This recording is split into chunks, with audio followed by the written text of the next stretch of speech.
नमस्कार, हम साजन के झा। होली के शुभ अवसर पर एक प्रेमी अपना प्रेमिका से का कहत बा सुनी।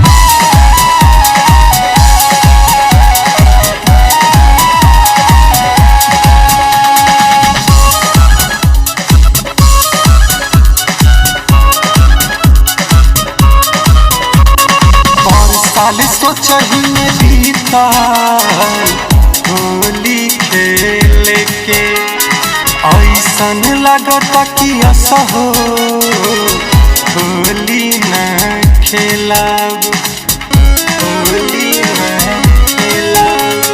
पर साल सोचही में बीता होली खेल के ऐसन लगता कि असहो होली न खेला।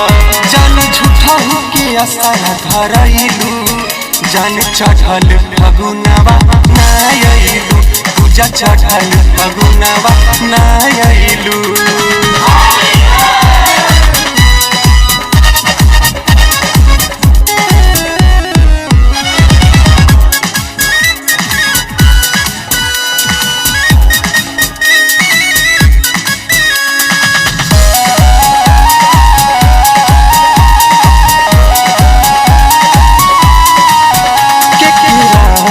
खेलब होली तू तबारू ममहर गोरी, तू तबारू ममहर गोरी।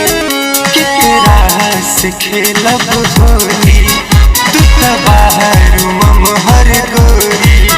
खाली झूठा हो के असर धरैलू, पूजा चढ़ल फगुनवा नयलू, जान चढ़ल फगुनवा नयलू।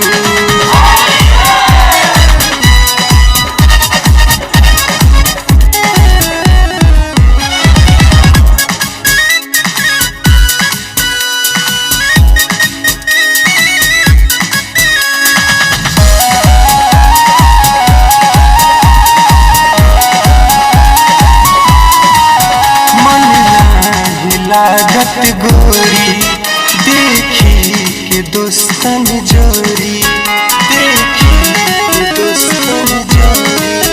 मन नाही लागत गोरी देखी के दोस्तन जोरी।